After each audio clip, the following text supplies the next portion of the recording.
In this project, we're going to put our senior taken on a gray background onto a new background. Now in this case, I just want to mention one thing, and that's to point out that you don't have to have a crazy multiple light setup. This is a very small roll of gray paper, and there's only one light. You can see the softbox here coming from this angle, and that's all there is. I'm okay with the fact that is cast a bit of shadow here because I'm going to make my selection of her separately. As for the background image, this is one of the backgrounds that I'm creating for this website, Backgrounds for Compositing, where you have the two photographs. So the first thing we want to do is edit our background image as a Camera Raw Smart Object. I've selected both of them. I just did that by clicking on one, then shift clicking on there, double click to open both. So these will both open in Camera Raw. I'm going to do this over here on the side, select all, synchronize, and that just means when I click OK, whatever I do to one image will happen to both. So I want to lower the exposure, take some of those highlights down a little bit and the whites down a little bit, and let's push up the clarity a little bit, and most importantly, we're going to crank the vibrance a little bit because we really want to have a nice colorful background image in here. The other thing I could choose to do, I like the old-fashioned look, so having the tire or wheel of a newer car in there, not so much. So let's take our crop tool and we're going to just crop it like this. Let's pull this down just a bit like that. When I hit enter, it will crop both images because again they have been synchronized. At this point I will open both objects, and that means it will open both documents independently in Photoshop, which I want to combine together. So I'm going to take this photo here with our reference person, drag it over, hold down the shift key and let go. And what that does is it makes these two images line up perfectly.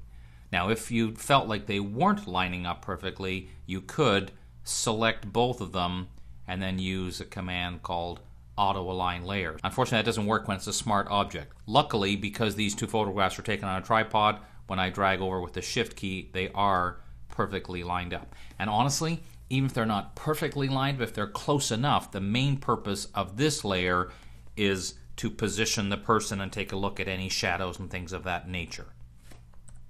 Okay, in this case let's use Mini Bridge to get our photograph.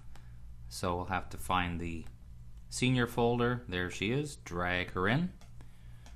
As we know now, that will open it at first in Camera Raw. Once again here I'm just kind of looking at the background and trying to think how can I help do a better job for my selection tool. So I'm going to move some settings here with the goal in mind of helping the quick selection tool do a better job. Click OK. Prepares a smart object. Now we can position her. Now one nice little trick is when you're trying to figure out, I'm trying to use the reference person, and I'm going to keep calling it the reference person even though you and I know it's me, and what I want to do is see the other person in the background. So if you lower the opacity, and that's while those free transform handles are still showing, now I can hold down the shift key and scale down a bit. I'm 6 feet tall, so basically I know that Zan is shorter than that. Something like this. Click OK. Click enter, and then put the opacity back up again. At this point I would hide both of the other layers so I can concentrate my attention on making my selection. So quick selection tool. This part is nothing new. And all we're going to try and do here is make an accurate selection. I usually start off by doing the overall selection kind of zoomed out like this, just so I can make sure looks like I've got a pretty good start. Then I'll get closer in. So start to zoom in closer and see what we've got here. I actually prefer when there's a shadow like this, I'm going to include it, because rather than trying to artificially paint shadows, if you can use one that's already there, that's a good thing. So we'll use that in our image. Here I don't want this gray between her legs, so I'm going to hold down Option or Alt and click. The chances are it might not get everything, and while I could zoom in even closer and try and get it, at this point I would probably just press L for lasso tool, pull down Option or Alt and just go in here and say, I do not want this area here. And sometimes that's just easier to switch tools than it is to spend forever zooming in and zooming out. So press W to get back to the quick selection tool, and now we just want to add that extra bit in there. Missed a bit on her elbow. And this is really the crucial part. The refine edge, remember, is just going to make the edge itself more refined. It won't help if we're missing things completely. So I just did Option or Alt to get rid of most of that gray. Now I'm going to try and get some of this hair back in. I'm not going to try and get right to the very edge though, because that's what refine edge will do for me. Up here it looks pretty good in her hair. There's a few little flyaway hairs here and there, but again, that's what refine edge is for. The only thing I might consider doing, and I'm going to zoom in closer just so I can see, I had a feeling there's a little tiny bit of gray in there.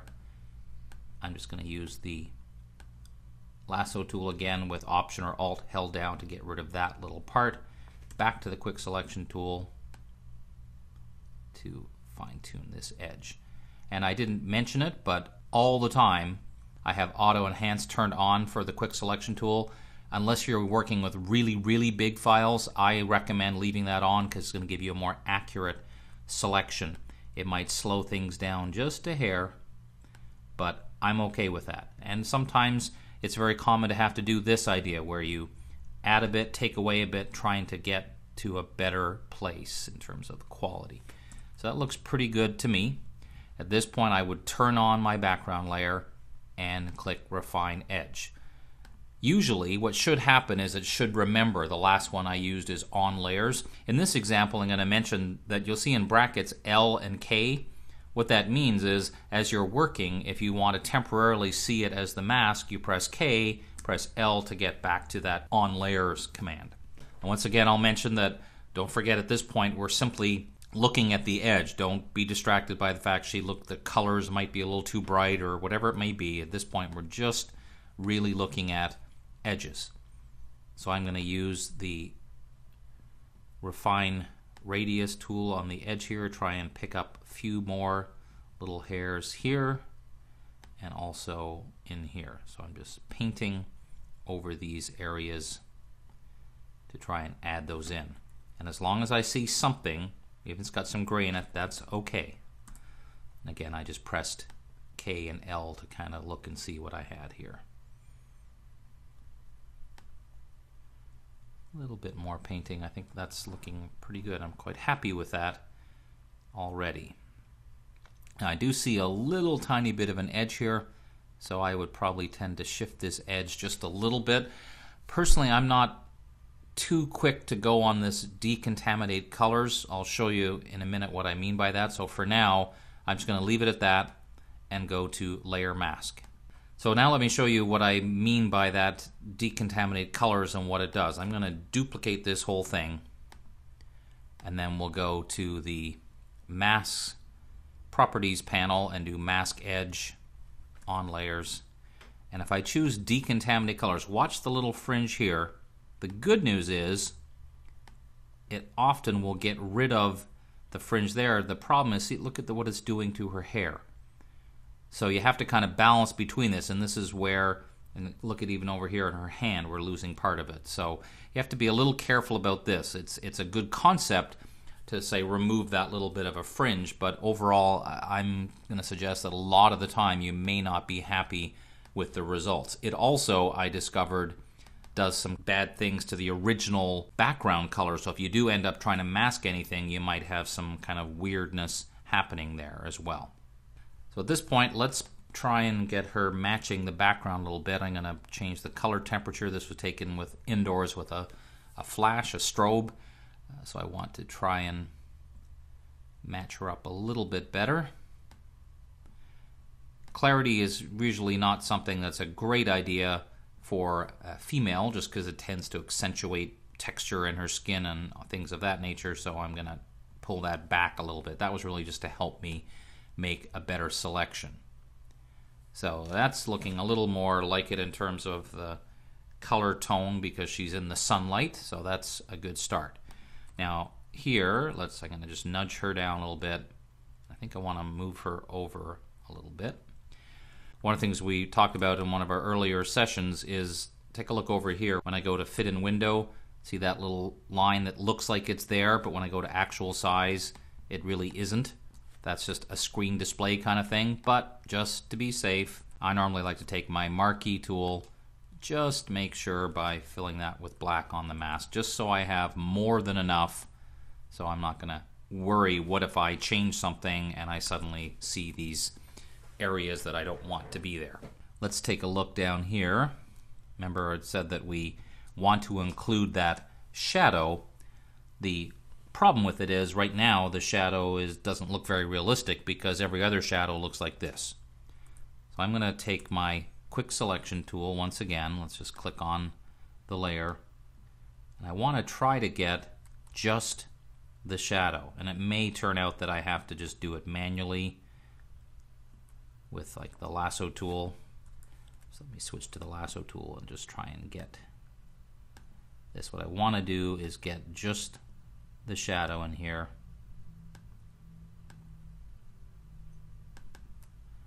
Like that. Let's get rid of just this one tiny little bit of her shoe. Now this takes a couple of steps to do this. First of all, I'm going to press Command or Control J. That's going to duplicate just that little shadow. Then I'm going to load this as a selection, Command or Control click on it, go back to the layer mask and fill that with black. Now you can't tell right now, but when you look at it this way you'll see that it's disappeared. So what I've effectively done is moved the shadow onto its own layer and hidden it on here. So this way, part of the reason for doing that is now I can change the blend mode to multiply, so it starts to have that see-through nature of the shadow the way we want it to. And I also want to try to match up this color a little better. Now when you use the eyedropper and click on the shadow color, that's the full shadow color. However, if I were to fill that on here and multiply, it's a little too dark. Now I could lower the opacity a little bit. That's actually not bad. And I think I would drag this down below just to make sure if it's behind her. So that's already a pretty good start. Now by habit I did that without mentioning the keyboard shortcut. What I did there, after I chose the other shadow color, I knew I had these pixels on a layer by themselves, so I did the keyboard shortcut. Option Delete, let's put it this way, I'll describe it a little better hopefully. Option Delete or Alt Backspace is the shortcut for fill, but that would fill the whole layer. All I wanted to fill were the pixels that were already there, so in that case, Option Shift Delete or Alt Shift Backspace. Now you could, just so you know, you could also do it this way, fill with foreground color, preserve transparency. So that's the same basic concept. Now I'm going to add another new layer, and I'm just going to temporarily show this other one to kind of figure out, okay, this appears to be the angle, something like this, so let's just do it this way. This is really just for reference sake. I'm going to try to roughly match that shadow, just so I know if we move this over here, this is kind of the angle that shadow should be. In this case I can just do Option Delete or Alt Backspace because I have a selection, and then we change the blend mode to multiply and try and lower the opacity. Now I would probably, no not probably, I would delete where the shadow overlaps because then it gets too dark. And I want to just blur this just a little bit, not a lot, because I want to match the other shadow that's there. So I don't want to blur the edge too much because this edge doesn't really have that much of a blur. Just a little bit, maybe a bit. Something like that perhaps. That's looking a little better. I think we're pretty close to the result that I want. I do want to consider at least the idea we talked about in one of the other classes of matching the light. So I'm going to take a soft edge brush, let's get a little closer in here, and just along the edge of her arm, and maybe this side of her face, this inside of her arm, and also along her leg. And remember, the technique now is we want to clip this, so Option or Alt click between the two layers, first of all, to make it only visible in those areas. Then we try a blend mode, like perhaps overlay, and then lower the opacity. So we're just adding that little bit of more highlight. I'm not exactly sold on the part on her hair, so I think I might take my eraser tool, I've got it set at 50% opacity, and just maybe erase some of that because that looks a little bit too much, and I'm also not a big fan of that part right there. This is, I think, a really good example of a couple of things. First of all, don't make too many decisions based on either looking up really close or really far away, because when I look from the zoomed out view, I think that looks a little artificial, but when I looked at it at the actual size, it doesn't look too bad at all to me. It looks pretty good.